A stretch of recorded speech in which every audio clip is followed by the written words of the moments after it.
Os filmes caseiros feitos por alguns fazendeiros britânicos oferecem uma perspectiva única da revolução na zona rural do país no século XX.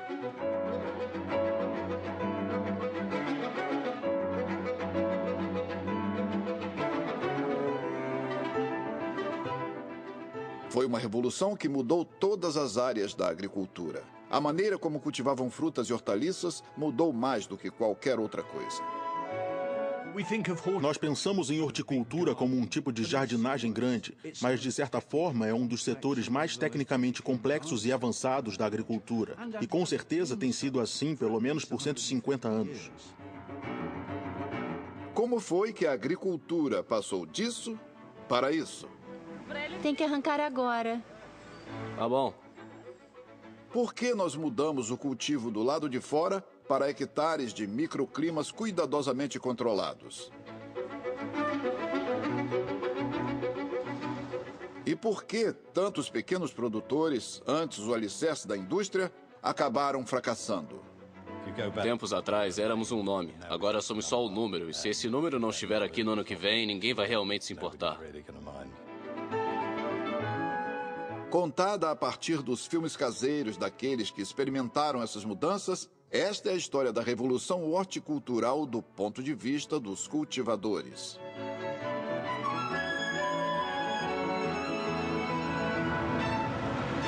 Terra, suor e trabalho. A história da agricultura no Reino Unido. Frutas e legumes. A gama de frutas e hortaliças produzidos por horticultores no século XX era enorme. Seguindo a estação de crescimento dos três mais populares, morangos, tomates e maçãs, este programa revela como os horticultores desenvolveram novas técnicas de produção e propagação.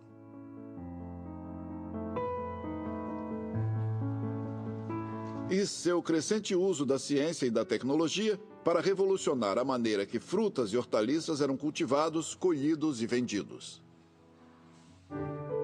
Distribuição, sinapse.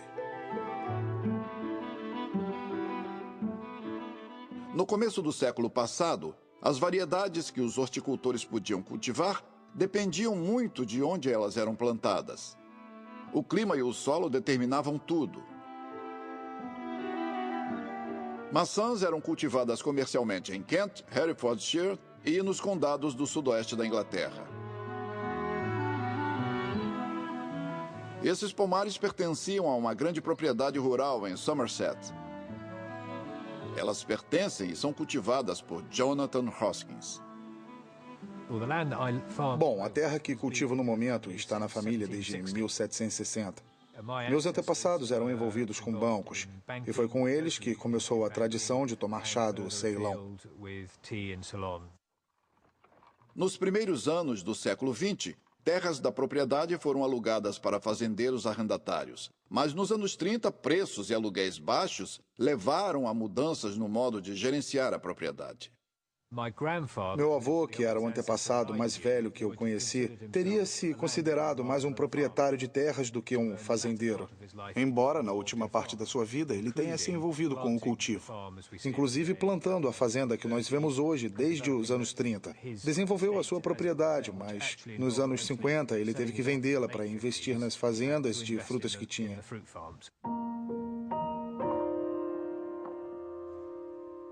Isso! O avô de John era um entusiasta de filmes amadores.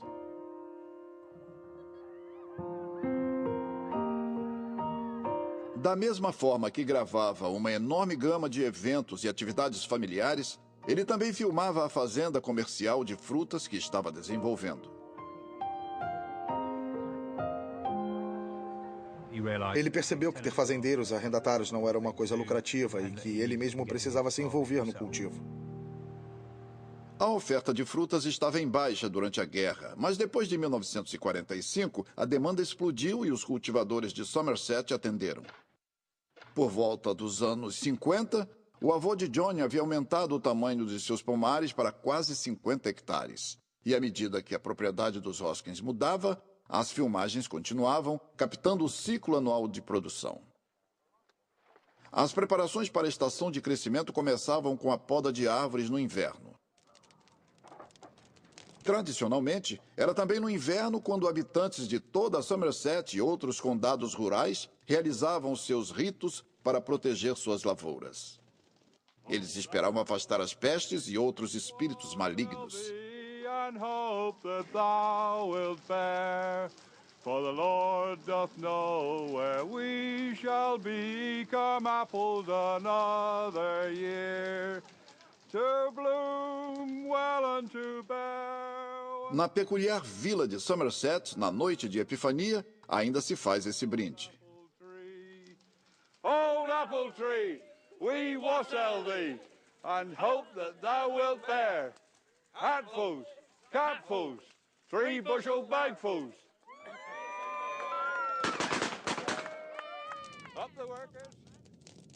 Falha na safra poderia ser desastroso para a economia local. E à medida que o século XX evoluía, agricultores como o avô de Jonathan Hoskins começaram a depender menos dos costumes e mais da química. Aplicar as descobertas da ciência não era novidade. No século XIX, já se usava pulverizador. As pessoas entendiam de fertilizantes. Elas entendiam que é preciso capinar, manter a terra bem adubada e assim por diante. Então, a revolução científica a que damos tanta importância no século XX não é um produto só do século XX. É resultado de algo que vem acontecendo há muito tempo. Nos primeiros anos do século XX, agricultores no sudoeste da Inglaterra estavam entusiasmados em usar a ciência para achar meios de melhorar as técnicas de propagação e a qualidade da cidra local. Quando a estação de pesquisa de Long Ashton foi inaugurada em 1903, essas foram as primeiras árvores experimentais a serem plantadas aqui. São macieiras e a cada ano elas dão fruto. Mas hoje o agricultor moderno não lhe agradeceria por árvores como essa. Como podem ver, elas são altas demais, tomam muito espaço e fica muito caro colher as maçãs. A estação de pesquisa de Long Ashton, financiada por agricultores de maçã, foi fundada em North Somerset em 1905. Eu não ficaria muito surpreso se no final deste século a árvore frutífera desaparecesse e que passássemos a produzir frutas sem quase nenhuma árvore. Esse otimismo sem limites sobre o potencial da ciência surgiu fortemente após 1945. Pesquisas químicas feitas durante a guerra se voltaram para a batalha contra as pestes. A família Hoskins adotou a ciência com entusiasmo. Este filme de 1952 mostra novas mudas recebendo pulverização. Nos anos 50, eles estavam acostumados com um rígido programa de pulverização no início da temporada e se mantinham nisso durante toda ela. Você não se preocupa com o que acontece na fazenda, só continua na programação de pulverização. No antigo escritório da fazenda ainda tem um programa de pulverização escrito na parede. E não deve ter mudado muito de um ano para o outro, efetivamente, a não ser que o ICI trouxesse um químico novo e eles quisessem ganhar mais dinheiro, desenvolvendo novas técnicas. Eles normalmente repetiriam o que fizeram no ano anterior. Mas em termos dos químicos, eles eram respeitados pelos resultados que apresentavam no final. São 60 mil árvores e cada uma delas precisa receber pulverização 4 ou 5 vezes por ano. Quando as árvores estão no estágio de um broto rosa, logo antes da flor se abrir, eles são pulverizados com uma solução de arsênico para matar as lagartas que, de outra forma, atacariam as plantas e estragariam a safra.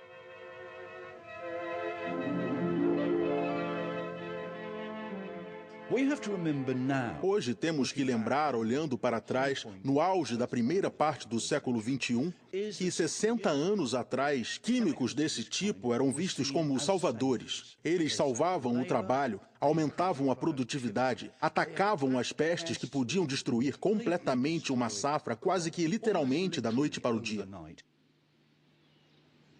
Eles também lidavam com ervas daninhas e outras plantas de um jeito que era impensável para as mãos ou máquinas normais fazerem. Estamos em meados de abril na fazenda de frutas de Jonathan Hoskins. Depois de 1986, o uso de pesticidas passou a ser mais controlado. Embora eles ainda sejam úteis para Jonathan Hoskins, ele os aplica mais seletivamente. Este pomar é da variedade Discovery, que foi a primeira que nós escolhemos. Olha só, nós temos uma pequena peste aqui. Não sei se dá para ver bem. Essa é a sínfita de maçã.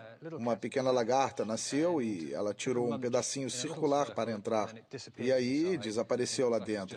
Parece que acabou de sair daqui e agora vai ser uma mariposa.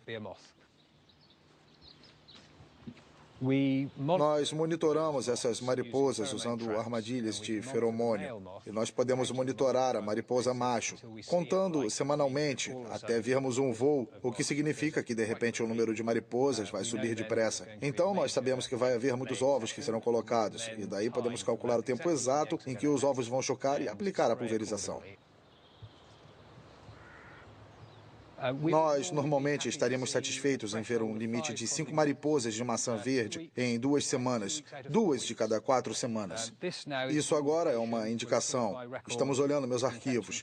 Temos capturado 2, nenhuma, 4, 6, 4, 6 e agora até 50. Isso indica que tivemos um voo semana passada. Então, temos que preparar nosso inseticida do meio até o fim da semana que vem. E assim deveremos ter esse voo sob controle.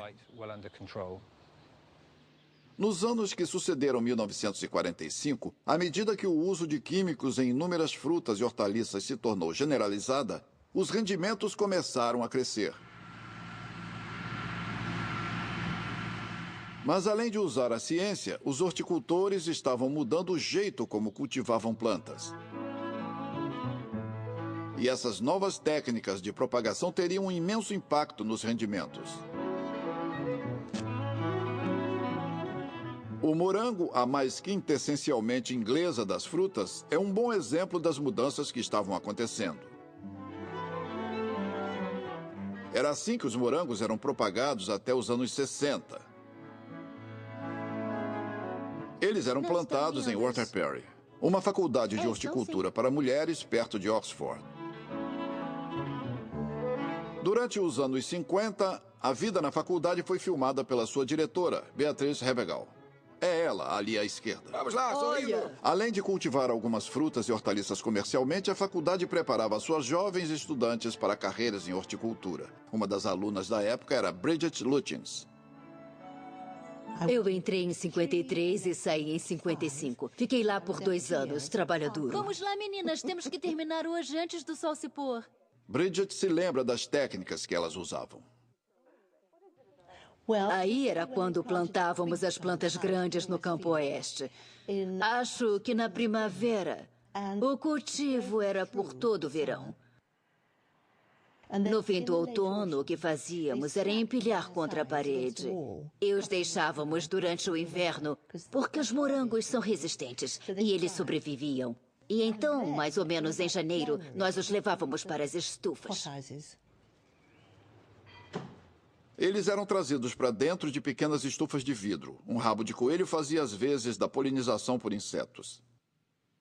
Elas eram plantas muito, muito lindas. E aquela agonia, sabe se elas não estavam indo tão bem quanto deveriam.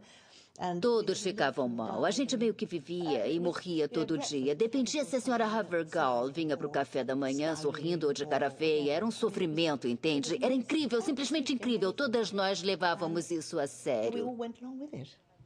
Esses morangos amadureciam em tempo para o Chelsea Flower Show no fim de maio. Um enorme esforço era feito para ganhar o primeiro lugar e elas venceram 13 vezes nos anos 50 e 60. Embora nem todas pudessem partilhar do sucesso. Cometi o terrível pecado de ficar noiva quando estava lá. E quando eu finalmente disse a ela que estava noiva, que foi a coisa mais assustadora que eu fiz, ela disse, ninguém, mas ninguém jamais havia ficado noiva aqui antes. Eu fui simplesmente excluída de todas as coisas boas. Quer dizer, eu podia fazer o trabalho duro, mas eu não podia ficar no stand em Chelsea. Supostamente era possível que eu contaminasse os morangos. Essas imagens parecem atemporais. Entretanto, a câmera de Beatriz Havergal capturou técnicas que estavam prestes a mudar. Era exatamente igual a quando começou a produção de morangos, como lá no comecinho do século. E eram aqueles métodos que nós usávamos lá dentro.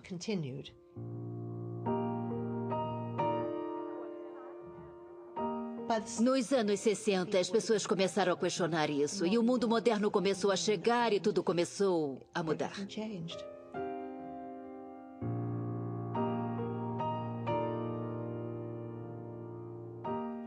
Mais abaixo, no Vale do Tamisa, em Wiltshire, está a fazenda que pertence a Norman Perry. E um exemplo de como o cultivo de morangos mudou desde os anos 60.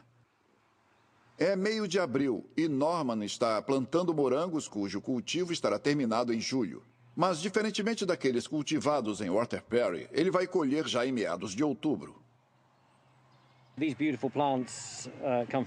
Estas lindas plantas vêm da Holanda e elas são retiradas no outono e armazenadas em refrigeradores enormes. E quando nós queremos uma safra de morangos, nós basicamente plantamos com 60 dias de antecedência. Norman usa polietileno, adubo artificial e variedades que eram desconhecidas nos anos 50. Cada planta é alimentada e regada individualmente. As plantas estão recebendo tudo o que precisam em termos de nutrição.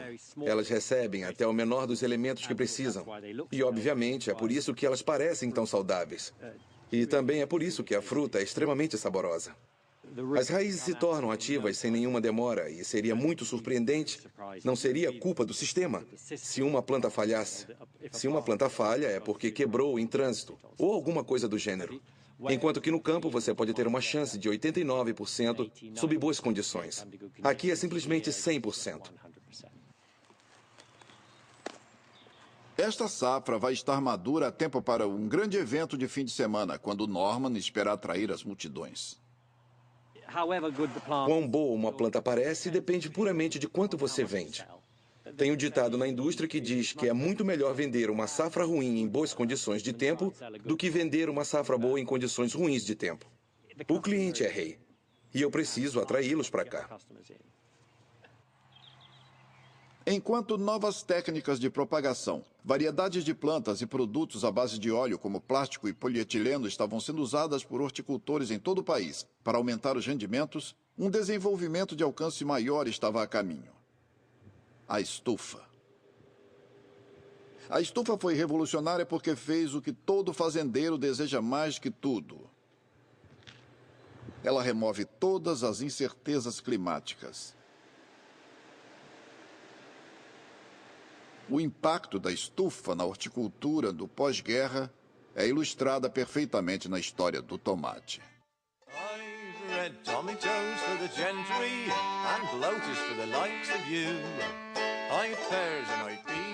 Há um momento maravilhoso na autobiografia de Flora Thompson, quando ela, ainda criança, vê um tomate e gasta seu 1 centavo com ele, porque ele parece tão lindo e ela pensa que ele será doce, e não é? É horrível, é ácido, ela odeia. E o vendedor então diz, bem, menina, eles são para a pequena nobreza e não para tipos como você.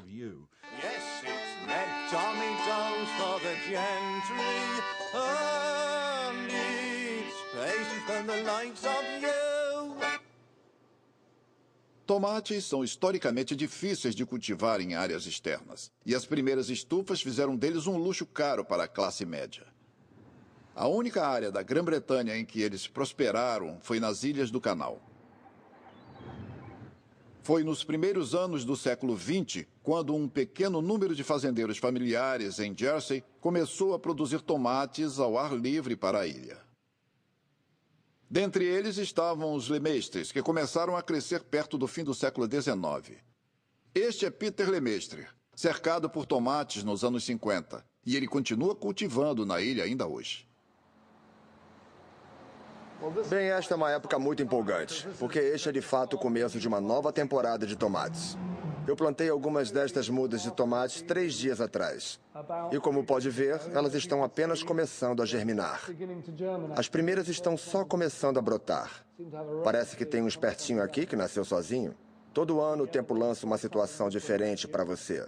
E você se pergunta, como esta safra especificamente vai crescer? Todas essas coisas precisam ser cuidadosamente tratadas, porque a semente de tomate é uma mercadoria cara, principalmente a do tomate orgânico. Essa única sementinha aqui sozinha vale 30 centavos de dólar. E quando você multiplica isso pela área que estou cultivando, cerca de 1 hectare, isso fica mais ou menos entre 10.800 dólares a 12.500 dólares só pelas sementes. Então dá para ver que é uma aventura bem arriscada.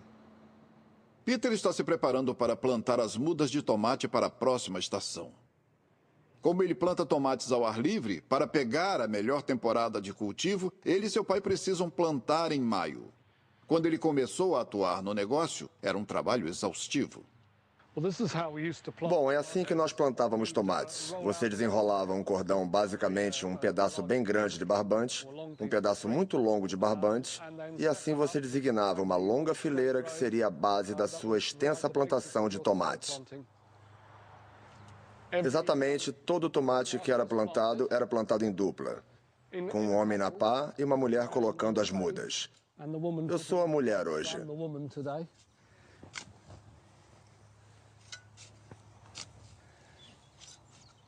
Um bom casal, pai. Quantos plantavam no dia? Bem, mais ou menos umas 12 mil. Cerca de 12 mil mudas. Portanto, cerca de meio hectare.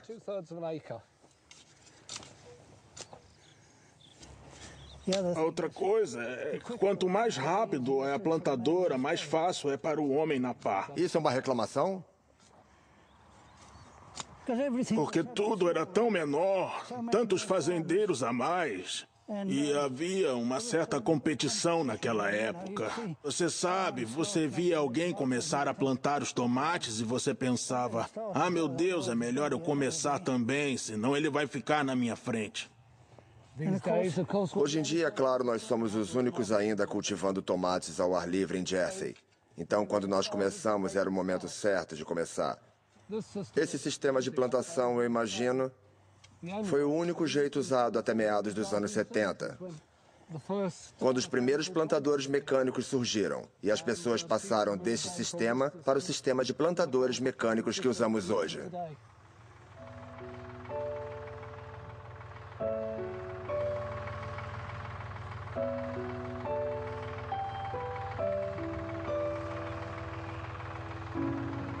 Sim, meu pai ainda é muito envolvido. E de todas as coisas na fazenda, ele ainda gosta muito de se envolver com os tomates. Ele ainda os planta, cuida da repicagem e do cultivo.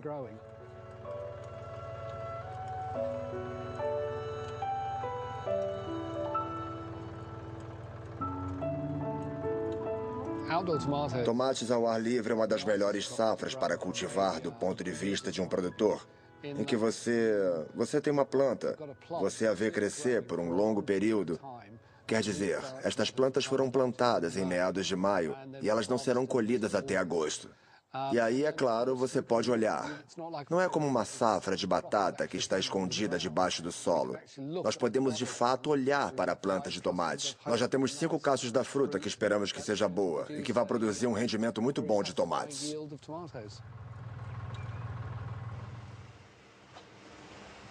Perto de Peter Lemestre está um outro produtor de tomate, Stanley Payne. Como Peter, a família de Stanley tem cultivado tomates por gerações. Seus arquivos datam da Primeira Guerra Mundial. Certo. Eu acabei de trazer estes. Se formos ver a temporada de tomates de 1916 e olhar cada bandeja que foi enviada... Isso mesmo. Da maneira que eram enviadas, quantas eram enviadas, a data. Stanley e seu pai Bertrand estão olhando seus arquivos de entregas. Este livro registra ano após ano. Aí chega em 39. Quando eu comecei, o primeiro ano. Bertrand se lembra como a ocupação alemã nas ilhas na Segunda Guerra Mundial interrompeu a produção e como, paradoxalmente, a liberação ajudou os negócios familiares a começar a produção na ilha uma vez mais. Eu pensei que a guerra fosse terminar. Então comecei. Eu plantava tomates com os alemães ainda na sentinela, enquanto eu plantava tomates com os meus tios. Por conta própria. Meu tio chegou e disse, você deve estar louco. A guerra não acabou ainda. Você não vai poder enviar seus tomates, porque não vai haver transporte. Mas, pelo contrário, haviam mais transportes, porque eles estavam trazendo mantimentos. Então, tudo funcionou muito bem. Nos anos 50, a economia britânica estava explodindo. E a demanda para o que antes havia sido itens de luxo, como tomates, estava crescendo rapidamente. A indústria de tomates havia sido construída antes da guerra, mas de repente havia essa enorme demanda por frutas, porque os ingleses haviam sido basicamente privados delas por 6 anos. Então os produtores de Jersey viram rapidamente todo esse potencial. E houve vastas áreas de produção de tomates ao ar livre no fim dos anos 40, cerca de 1.400 hectares.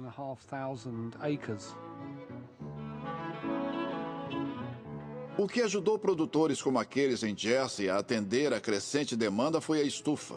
Depois da guerra, vidro se tornou muito mais disponível e barato de produzir e técnicas de construção e materiais tornaram as estufas relativamente simples de construir.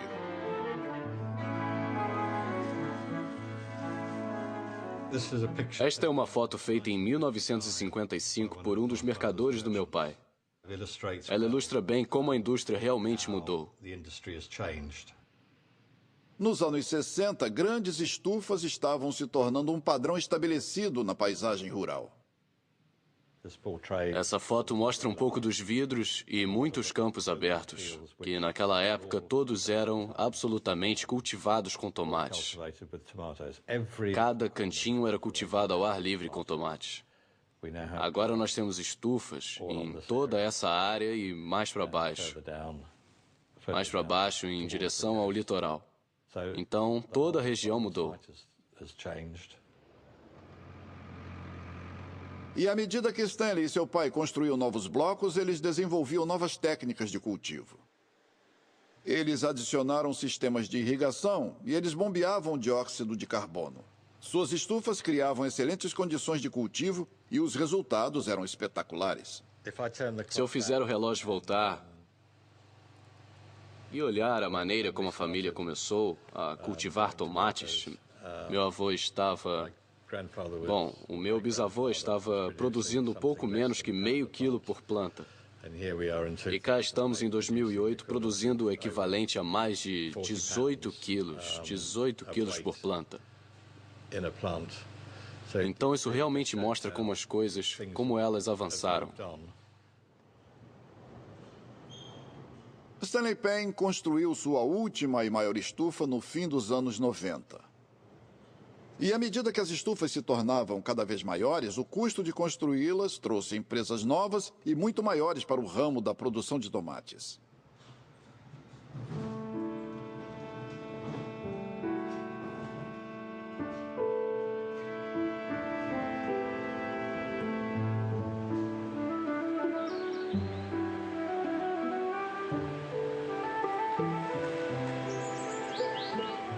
Esta, em Norfolk, é de última geração.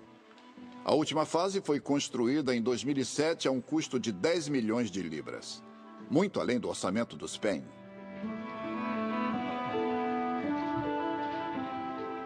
Ela cobre mais de 10 hectares e produz 70 milhões de tomates por ano. Ela pertence a uma das maiores multinacionais alimentícias da Grã-Bretanha, British Sugar, e é gerenciada por um verdadeiro evangelista da produção em larga escala, Nigel Bartle. Nigel está no negócio há um bom tempo. Essa foto foi bem no começo, quando eu comecei a plantar coisas pela primeira vez. E aquela era a infame casa de brinquedo coberta com polietileno durante muitos anos por ser uma casa de brinquedo. Não era uma simples casa de brinquedo, era uma casa de brinquedo transformada em estufa. Então era, pode-se dizer, uma nova estrutura adaptada para a safra protegida. Olhando 21 anos atrás para aquela casa de brinquedo com algumas plantas em camadas, algumas plantas de tomate, agora espalhadas em 11 hectares de vidro, 250 mil plantas. Se você tivesse me perguntado naquele tempo, eu não acho que eu teria acreditado em você. Por favor, providencie. Eu queria que um cultivador vitoriano reconhecesse as nossas plantas de tomate como tomateiros, mas o jeito que nós cultivamos é muito diferente, porque nós adaptamos. A chave de tudo é que temos que continuar nos adaptando, não podemos ficar parados, entende? As pessoas têm que se adaptar para conseguir sobreviver. Estas estruturas similares a catedrais se tornaram um símbolo do triunfo final dos horticultores sobre a natureza. Aqui, o conceito de temporada de cultivo se torna razoavelmente insignificante. Tomates podem ser colhidos de fevereiro a novembro. Horticultura é, na verdade, o epítome do que aconteceu na agricultura do século XX. É a área em que o que todo fazendeiro gostaria de fazer de algum jeito se tornou realidade. O controle absolutamente completo das condições climáticas e a manutenção das condições climáticas totalmente integradas a favor dos seus rendimentos. É tudo isso que você, pelo menos em teoria, e a não ser que algum desastre ocorra, realmente pode fazer ano após ano. No fim do século, a revolução em produção estava completa. O aumento fenomenal em produção de frutas e hortaliças foi, além de tudo, o que foi considerado possível antes da guerra. Mas, ao lado da revolução na produção, os anos após 1945 trouxeram mudanças igualmente radicais. Dessa vez, no jeito como frutas e hortaliças eram colhidos e vendidos. A agricultura como um todo aumentou muito o seu rendimento durante o século XX. E muito da colheita foi feita com a compra de máquinas. Olhe o exemplo das colheitadeiras combinadas, as ordenhadeiras a bateria, os escavadores de batatas. Mas como você colhe uma simples framboesa ou um morango? Pense em como você os esmaga quando são colhidos. Uma máquina não pode colher frutas macias e deixá-las inteiras e prontas para serem vendidas em cestas num supermercado. Ela pode ser capaz de colher para fazer geleia, mas até isso é difícil. Você quer ajudar, né, filha? É julho em Wiltshire. E a primeira safra de morangos de Norman Perry está pronta para a colheita. Vem comigo, vovó. A solução de Norman para o problema dos fazendeiros em colher frutas macias é simples. Seus clientes colhem suas próprias frutas. Isto está mostrando ser uma área muito difícil de gerenciar, porque todo mundo está indo para as frutas super colhidas. Então, estou passando bastante tempo aqui. No fim do dia, a única coisa importante é quanta fruta tem na cesta. Este é o grande dia do ano de Norman, a festa da colheita do morango.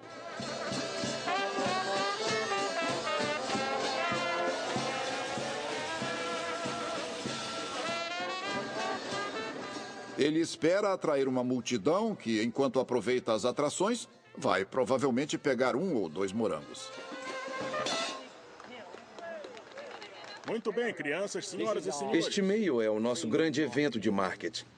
Na alta temporada, é o que nós esperamos para mudar os morangos de mãos.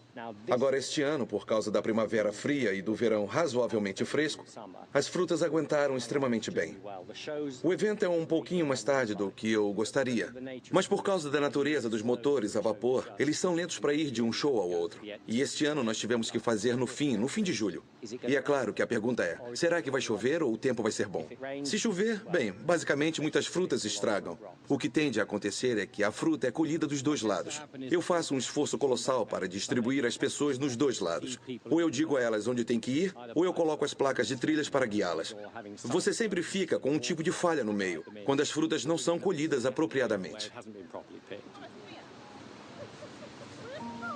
A abordagem de colheita e escolha a sua fruta se tornou muito popular nos anos 70. Até os anos 50, colher frutas sempre foi um trabalho intenso, e o trabalho era feito principalmente por mulheres e crianças.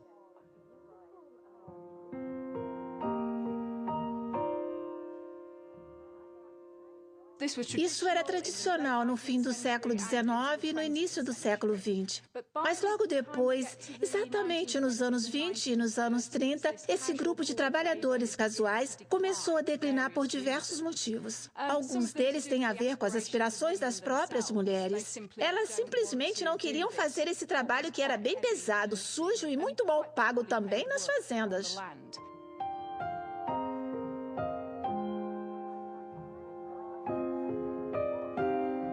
Elas estavam cada vez mais atraídas para as cidades locais para fazer trabalho mais limpo, como trabalho em lojas e escritórios, que também pagava melhor. O estímulo pela terra foi aquecido pela necessidade de trabalho durante a Segunda Guerra Mundial. Milhares de mulheres, frequentemente das vilas e cidades, se juntaram ao exército de mulheres da terra. O gosto pelo cultivo que essas mulheres desenvolveram durante a guerra levou a resultados surpreendentes. O trabalho no Exército de Mulheres da Terra frequentemente tinha um impacto profundo nas suas atitudes e expectativas. Muitas dessas mulheres urbanas, apesar do trabalho ser pesado, na verdade, realmente gostavam. Houve uma grande tendência depois da guerra, de mulheres querendo permanecer no interior, no campo, para trabalhar em ramos da agricultura e horticultura.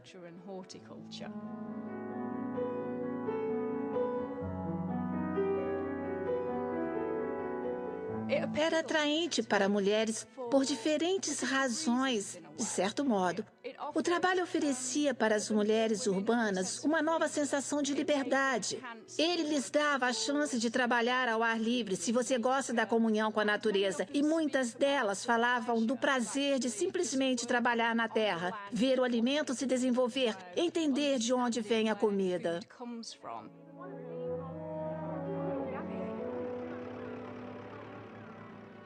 Então, nós vemos uma tendência após a Segunda Guerra Mundial de mulheres. Se pudessem pagar, se elas talvez tivessem uma pequena renda, de mulheres de fato pagando para treinar profissionalmente. E muitas delas foram para instituições como Water Perry. A diretora de Water Perry, Beatrice Havergal, e sua parceira Avis Sanders recebiam novas jovens alunas. Jean Manger era uma delas. Eu vim para cá em 20 de janeiro de 1946. Era uma segunda-feira. Eu vim no ônibus de Gloucester Green, em Oxford. E eu fui recebida em Whitley pela senhora Sanders no pequeno carro que ela tinha em Austin, o Austin 7. Quando chegamos, eu fui lá fora e fui levada para conhecer a senhora H. E imediatamente ela disse: certo, quando sair vai encontrar a Rosemary de Briner. Ela a levará até a oficina onde você pode pegar uma pá e ela vai lhe mostrar como deve cavar. Como era uma faculdade só para mulheres, não havia igualdade dos sexos. A educação era quase sempre segregada naquele tempo. Você tinha escolas para meninas e escolas para meninos. Havia pouquíssimos lugares onde as meninas podiam aprender. Então, se você construísse um lugar para meninas, era só para meninas. E também eu acho que provavelmente era mais fácil para elas atingir o que elas queriam fazer se elas não tivessem a competição dos homens ali junto. Acho que, na verdade, isso tinha muito a ver. Se você era segregada, você podia se concentrar muito mais no que você estava fazendo. Não havia, você sabe, os interesses adicionais de uma comunidade mista, talvez. Bem, ela esperava de nós o nosso máximo. Que você desse o melhor de si. Então ela era muito cuidadosa no seu treinamento e no ensinamento. Para que aquilo fosse passado para nós. Para que a teoria e a prática dessem certo juntas. E as alunas realmente ficavam excelentes no cultivo.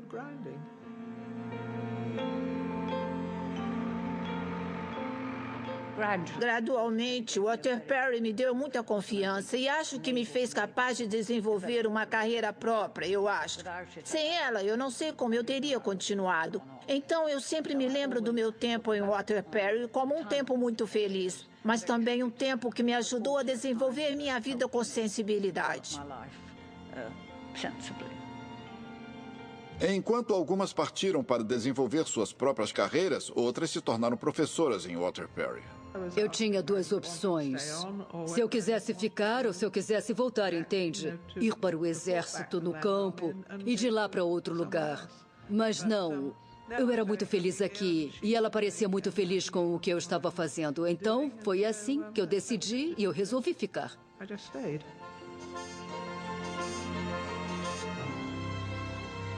Ao desenvolver carreiras em horticultura nos anos 50, Jean e Mary eram incomuns.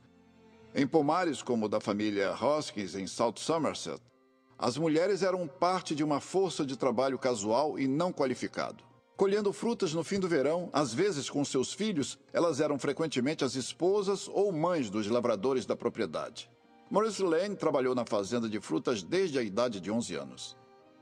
Ali estou eu trocando a roda. Olha só. Eu tinha cabelo naquele tempo.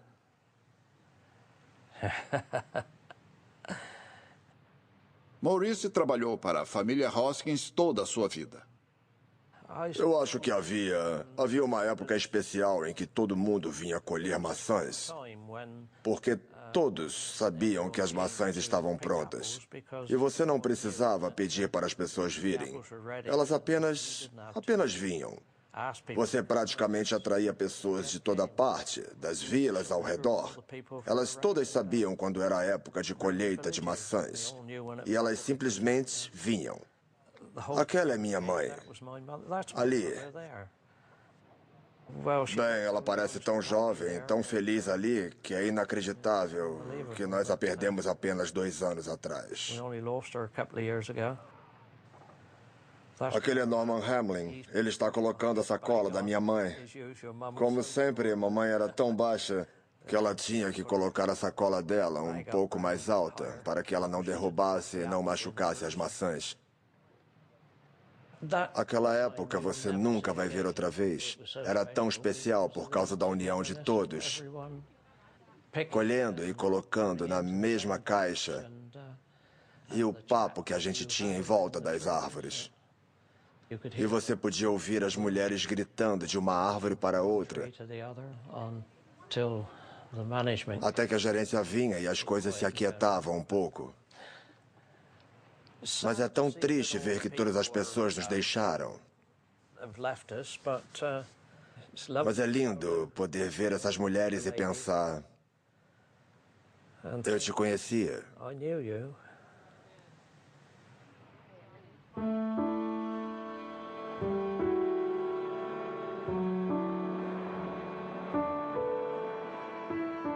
Uma vez colhidas, as maçãs eram empacotadas no próprio local. O carrinho carregado de caixas de um alqueire era virado e descarregado diretamente dentro do que era a área de armazenagem e empacotamento.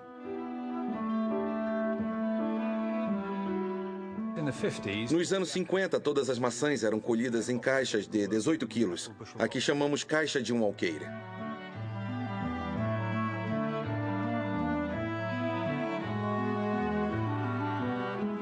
Se você vier por aqui até a antiga sala de classificação, que você viu nos filmes de arquivo, nós agora estamos na sala de classificação que está cheia efetivamente de entulho de fazenda.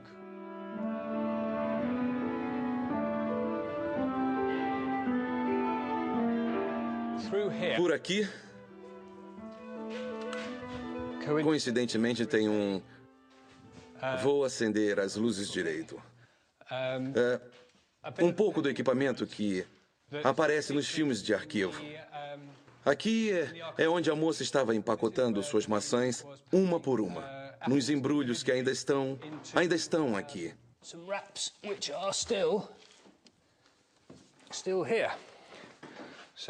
Então aqui é um pedaço de papel de embrulho com a marca registrada Parity Brand Somerset, do meu avô, que ficava aqui. Provavelmente o outro lado para cima. Pegava, colocava a face da maçã contra a logomarca, virava, girava a maçã e ia para dentro da caixa. A caixa subia pelas esteiras até as outras esteiras e daí para o despacho.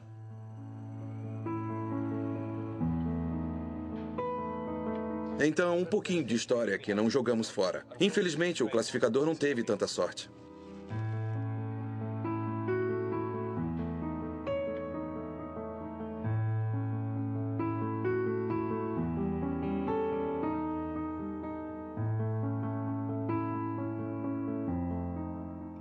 Apenas 20 anos mais tarde, esse modo de colher e empacotar maçãs havia desaparecido.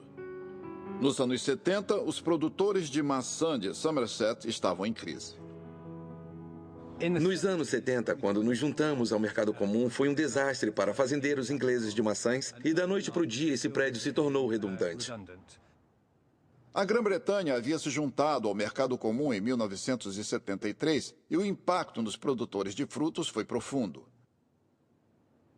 Produtores britânicos se viram em competição com outros países do mercado comum no que agora era um grande mercado livre. O preço das maçãs inglesas, ou todas as maçãs entrando na Inglaterra, simplesmente caiu atravessando o chão e durou alguns anos. E foi aí que os fazendeiros de frutos tiveram que se juntar aos outros fazendeiros para compartilhar despesas gerais. Cooperativas foram formadas e realmente levou 15 ou 20 anos para voltar à situação quando estávamos relativamente estáveis. Os Hoskins sobreviveram, mas muitos foram expulsos do negócio. Áreas inteiras da paisagem do oeste do país foram mudadas à medida que pomares eram negligenciados ou, pior, arrancados. Quando os pomares desapareceram, o mesmo aconteceu aos colhedores locais. Eles foram substituídos por outro princípio do mercado comum, o movimento livre do trabalho. Esta plantação de morangos de Herefordshire é típica dessa tendência. Nós cultivamos morangos nesta fazenda desde o fim dos anos 90. E nós sempre usamos mão de obra do leste europeu desde que começamos. Eram predominantemente poloneses e lituanos, e de países que não estavam na União Europeia. É uma boa fonte de trabalho de confiança. Pessoas que vêm numa data marcada, voltam para casa numa data marcada. Eles sabem. Eles vêm com uma meta em mente de quanto eles querem ganhar. E por isso são muito confiáveis. Eles têm 57 hectares de bancos de morangos e o traçado preciso é projetado especificamente para facilitar uma colheita mecanizada e eficiente. O cultivo de morango hoje em dia é totalmente voltado para a eficiência. Este campo, quando começamos outono passado, estava marcado com sistema GPS para assegurar que fizéssemos o uso total de nosso espaço disponível, para assegurar que cada fileira fosse reta, para que quando os túneis fossem perfurados, eles fossem bem retos. A máquina que você vê atrás de nós está encaixada perfeitamente, não há lugar para erros. Mais para lá! Põe mais para lá, por favor. Essas colheitadeiras nos ajudam a colher a fruta com mais eficiência. Elas fazem isso ao apresentar as frutas ao colhedor, já que eles são suspensos acima da fruta e limitando todas as outras coisas que precisam fazer. Todas as outras operações, então eles só colhem. Todas as outras coisas, jogar as frutas em algum lugar, avaliar, classificar, controle de qualidade, tudo isso é feito pelo supervisor que fica no deck. E aí, qual é a contagem de bandejas até agora? Quantas bandejas? Vou ver. Nós não queremos pagar os colhedores para eles ficarem à toa ou irem ao banheiro. Eles têm intervalos distribuídos de 15 minutos às 9h30, mais ou menos. Mas fora isso, nós realmente queremos eles maximizados, sua habilidade de colher maximizada. Então eles passam o máximo de tempo possível perto das frutas colhendo. Um momento! Comparados com outros colhedores manuais, os bandos de colhedores manuais que saem no campo, eles melhoram a produtividade em mais ou menos 25%. E eles parecem estar 100% mais felizes na colheitadeira, porque eles precisam fazer metade do trabalho e geralmente eles tendem a receber mais. Só pela apresentação da fruta, entende? Está tudo ali para eles, eles não precisam fazer nada. Colhedores felizes. Você gosta de trabalhar na colheitadeira? Sim, é bom. É bom, é fácil. É fácil colher com equipamento. E se eu te dissesse que amanhã você vai colher manualmente? Eu odiaria você. No passado, era argumentado que o trabalhador rural era alguém especial. Ele, de fato, plantava o que colhia. Ele seguia ao longo de todo o processo. Ele era particularmente próximo da terra. E, frequentemente, de um jeito mítico, isso lhe dava um status especial. Só que isso simplesmente não é mais o caso. O trabalho rural agora é dividido. É como trabalhar numa fábrica. As pessoas agora executam um processo apenas como parte de um conjunto de processos.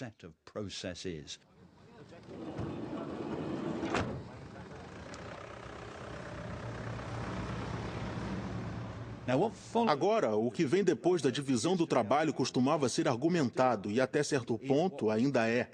É o que era chamado de alienação, que você não se sente mais conectado a, você não se identifica mais com o seu trabalho.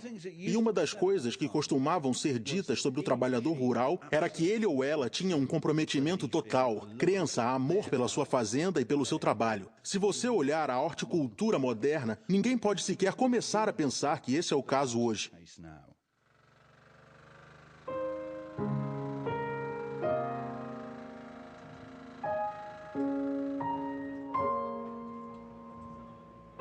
E os anos após 1970 viram surgir mudanças não só no jeito como a fruta era colhida, mas também no modo como era vendida. Estes morangos não estão destinados a quitandeiros locais. Eles estão destinados a um supermercado que tem um contrato direto com os produtores. Por muitos anos, os horticultores vendiam sua mercadoria no mercado da cidade mais próxima. Ou, se fosse um produtor maior, ele enviaria a produção para mercados de atacado como Covent Garden e daí para os quitandeiros locais. O que começou a mudar enquanto o século XX avançava foi que o outro lado da cadeia, o lado dos mercados, o lado do varejo, se tornou mais e mais centralizado e mais, entre aspas, nacionalizado. Por exemplo, nacionalizado no alcance. Firmas como Sainsbury's, como Lipton's, como toda uma gama de outras empresas, McFisher's, muitas delas há muito esquecidas, agora passaram de 1 ou 2 lojas em uma cidade para 20 ou 30 lojas numa área, para 50 ou 100 lojas. Muito rapidamente, o poder de compra dessas lojas se tornou imenso. E muito rapidamente, eles reconheceram o poder e a importância de suas habilidades de compra. E os produtores foram rápidos em assumir as novas oportunidades oferecidas. Em vez de ter, por exemplo, 50 clientes diferentes, você passa a ter só um grande cliente, um negócio bom e regular. E você sabe que os horticultores ficaram felizes. Eles estavam felizes em fazê-lo. Não durou muito tempo. Contudo, porque se tornou cada vez mais claro que havia riscos em colocar todos os seus ovos ou todas as suas maçãs na cesta do supermercado. E é realmente o caso de fazer um pacto com o diabo, porque você perdeu seus outros clientes ao ajudar os supermercados, porque você levou os quitandeiros independentes à falência. Mas aí você está envolvido com essa gente e eles só veem você como alguém de quem eles podem ter preços cada vez menores. Ao final do século XX, a estrutura da produção e venda horticultora havia mudado radicalmente. A história do tomate ilustra bem o que aconteceu. O número de produtores encolheu dramaticamente. Em 1970, havia mais de 700 produtores de tomates. Em 2005, esse número havia diminuído para apenas 40. Que tempo agradável, né? E que safra boa. Na busca por preços mais e mais baixos, os supermercados começaram a comprar frutas e legumes ao redor do mundo. They say the best things come in pairs. Well, it's certainly true that some of the best pears come from the Cape. And that's true for the apples as well. Golden delicious. How well this variety is named. Na Grã-Bretanha, à medida que as margens de lucro se tornaram menores, foram as grandes companhias como a gerenciada por Nigel Bartle que prosperaram. As vastas estufas que ele gerencia são capazes de entregar um produto uniforme em volume suficiente para ser competitivo. Uma fruta sozinha chega até debaixo desta caixa, e lá dentro tem câmeras. Então, quando ela vai até a câmera vai olhar para a fruta e fotografar umas 7 vezes em 1 segundo, enquanto ela gira. Daí o sistema vai ter uma boa ideia da cor geral da fruta. Aí ela segue adiante, e sob essa seção tem uma célula de pesagem. A fruta, o computador sabe a cor dela. Agora ele vai pesá-la e ele sabe a relação entre o peso e o diâmetro. Aí ele joga dentro de um copo e ela desce para o classificador. E aí vai sair em diferentes áreas de acordo com o tamanho e a cor. Então nós temos muitos tomates uniformes com tamanho e cor uniformes. Mas para o pequeno produtor havia uma alternativa: produzir um produto superior, como tomates orgânicos. Peter Lemestre faz exatamente isso e está sobrevivendo, embora o péssimo tempo no verão de 2008 tenha devastado sua safra. Essa safra sofreu muito. E é claro que esse é o lado ruim do cultivo orgânico. Que quando o tempo está contra você, é muito difícil conseguir uma safra completa. E provavelmente aqui, eu sei que estamos bem no final da temporada, mas eu provavelmente vou colher só um terço dos tomates que eu normalmente gostaria. Vamos lá, temos muito o que fazer. O custo de cultivar uma safra convencional é que eles estão usando produtos químicos e fertilizantes artificiais, que nesse momento estão subindo de preço numa média entre 30% e 100%. E o produtor orgânico, obviamente, não usa esses insumos. Então, nós podemos ser capazes de nos manter muito competitivos no mercado no futuro. Há uma aceitação com o comprador orgânico que você não precisa ter frutas perfeitas, sem marcas, para ser muito saborosa. Então, isso nos deu uma leve margem e uma razão para pensar que nós podemos ser bem-sucedidos num futuro próximo, cultivando tomates ao ar livre. Mas quando você quer expandir, de repente você precisa de supermercados, porque eles têm 90% do negócio.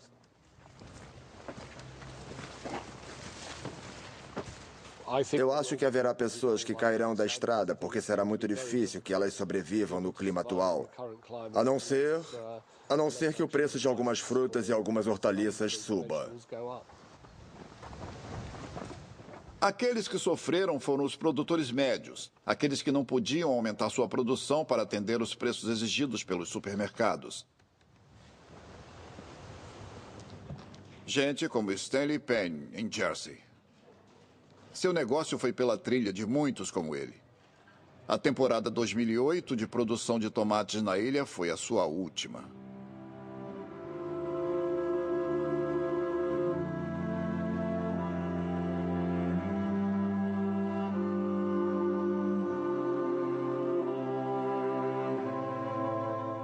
Os Penn haviam cultivado em Jersey por 100 anos. Mas agora eles estão cortando as plantas nessa estufa pela última vez. Tudo o que eu sempre soube mesmo é falar de tomates, plantar tomates, empacotar tomates e vender tomates. Nós não podemos pedir empréstimos para financiar supermercados. Não tem retorno. No fim das contas, por que que nós, uma simples família trabalhadora, deveria estar subsidiando uma multinacional?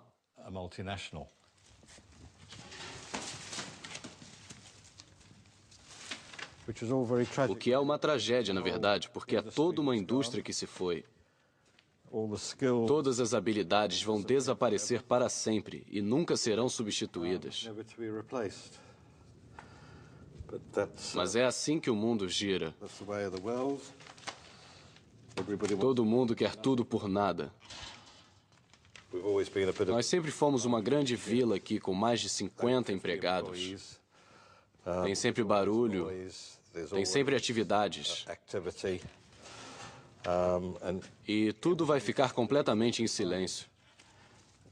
Muito, muito esquisito.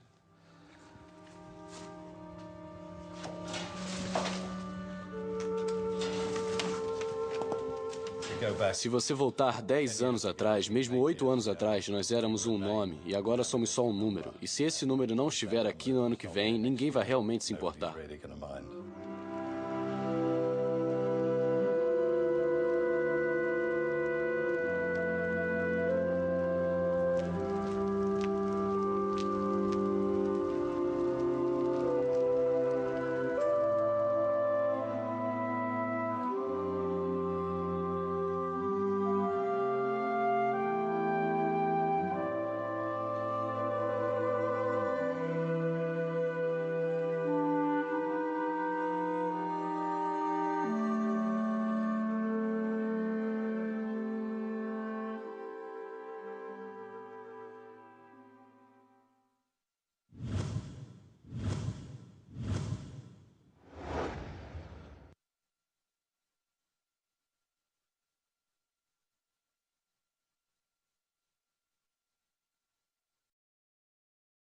Esta é a história da revolução horticultural do ponto de vista dos cultivadores.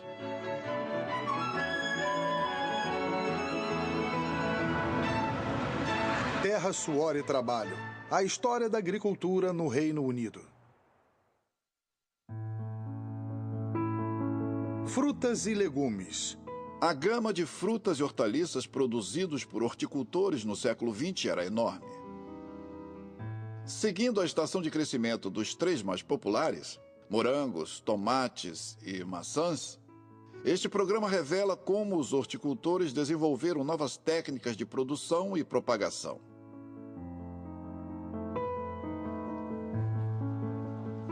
E seu crescente uso da ciência e da tecnologia para revolucionar a maneira que frutas e hortaliças eram cultivados, colhidos e vendidos.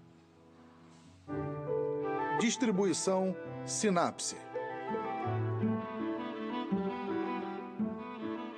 No começo do século passado, as variedades que os horticultores podiam cultivar dependiam muito de onde elas eram plantadas. O clima e o solo determinavam tudo. Maçãs eram cultivadas comercialmente em Kent, Herefordshire e nos condados do sudoeste da Inglaterra. Esses pomares pertenciam a uma grande propriedade rural em Somerset.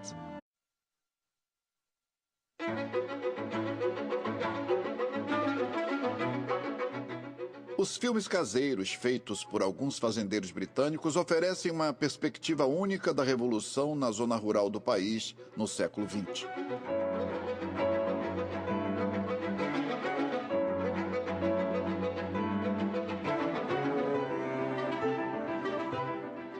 Foi uma revolução que mudou todas as áreas da agricultura. A maneira como cultivavam frutas e hortaliças mudou mais do que qualquer outra coisa.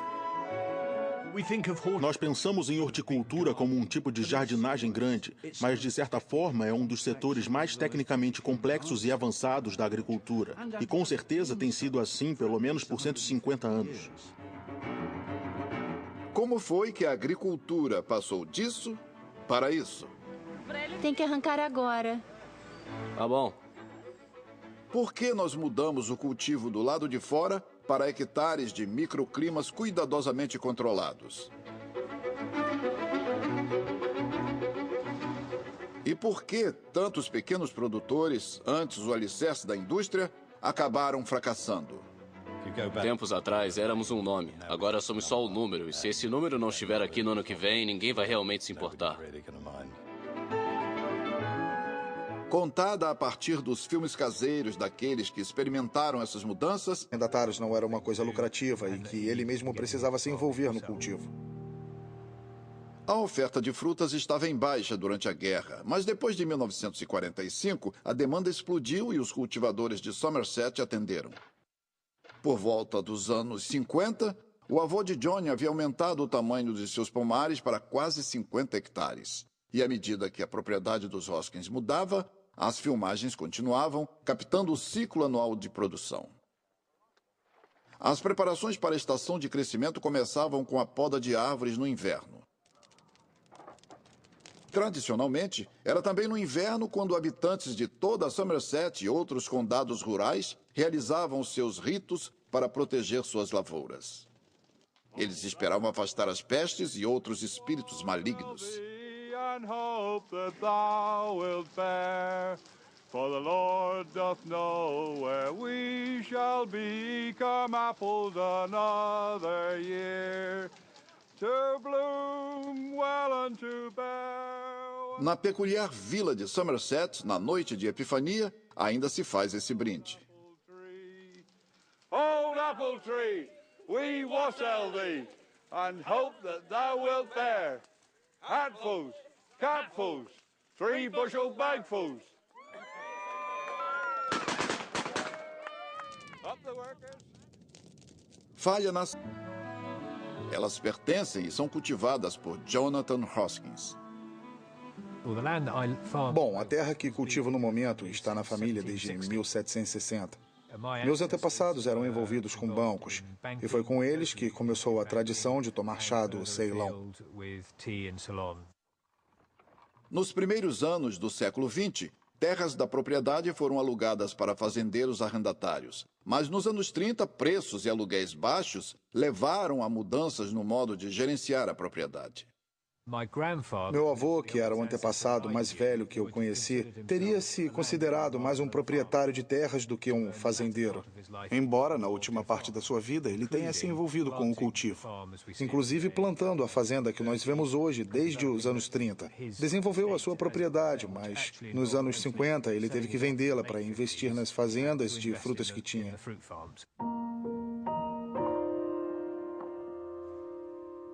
Isso! O avô de John era um entusiasta de filmes amadores.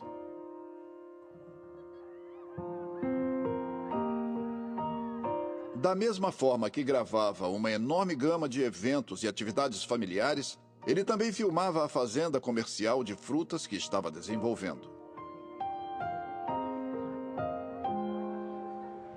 Ele percebeu que ter fazendeiros... Safra poderia ser desastroso para a economia local. E à medida que o século XX evoluía, agricultores como o avô de Jonathan Hoskins começaram a depender menos dos costumes e mais da química.